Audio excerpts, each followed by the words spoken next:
seruput kopi dulu, Lur. Kita mulai pelan tapi pasti, karena yang satu ini bukan kapal biasa. Pada pertengahan Januari, PAL perusak Angkatan Laut Amerika Serikat USS Zumwalt akhirnya keluar dari galangan Huntington Ingalls Industries di Pascagoula, Mississippi.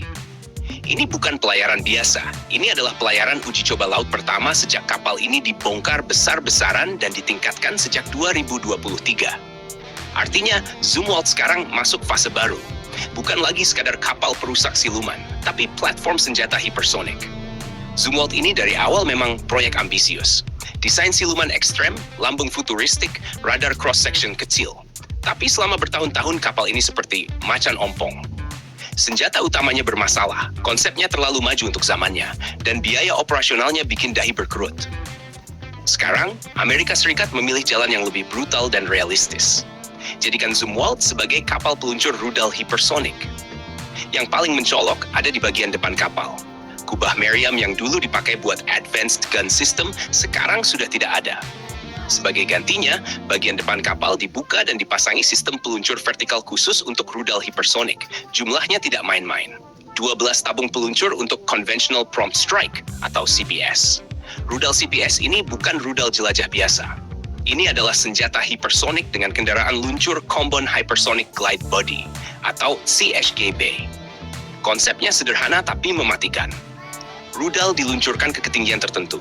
Lalu kendaraan luncurnya meluncur dengan kecepatan hipersonik, bermanuver, dan sangat sulit dilacak maupun jegat. Jangkauannya disebut-sebut bisa mencapai 3.500 km. Itu artinya Zumwalt bisa menyerang target strategis jauh di pedalaman musuh tanpa harus mendekat ke garis pantai. Kalau kita tarik ke peta, 3.500 km itu bukan angka kecil. Dari satu titik di laut, kapal ini bisa menjangkau hampir satu kawasan regional penuh. Inilah yang membuat Zumwalt sekarang naik kelas, dari sekadar kapal perusak menjadi alat penekan strategis. Menariknya, selain peluncur rudal, terlihat juga penambahan struktur di bagian depan. Banyak analis menduga ini adalah pelindung tambahan terhadap benturan gelombang laut mengingat perubahan bentuk dek depan setelah pemasangan peluncur besar. Ini masuk akal, karena peluncur hipersonik butuh stabilitas struktural tinggi dan laut tidak selalu ramah. Sekarang, kita geser ke bagian belakang. Disinilah perubahan lain yang tidak kalah simbolis. Menara belakang Zumwalt dulunya dirancang untuk menampung laras senjata siluman. Sekarang larasnya sudah tidak ada. Yang tersisa hanya struktur menara kosong, seperti cangkang dari konsep lama yang ditinggalkan. Ini menegaskan satu hal, era Zumwalt sebagai kapal meriam sudah selesai. Fokusnya sekarang 100% ke rudal. Dua sistem senjata lama secara resmi dilepas dari kapal. Ini bukan downgrade, justru kebalikannya. Amerika Serikat memilih membuang konsep yang tidak efektif dan menggantinya dengan senjata yang relevan dengan perang modern. Hypersonic adalah kata kunci.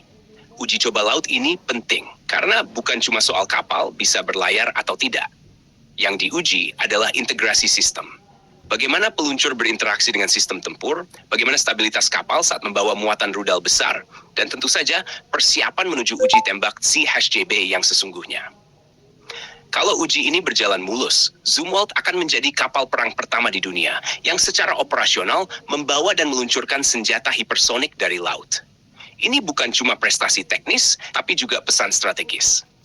Amerika Serikat ingin menunjukkan bahwa mereka tidak ketinggalan dalam perlombaan hipersonik yang selama ini didominasi oleh Rusia dan Tiongkok. Dari sudut pandang militer, Zumwalt sekarang punya peran baru.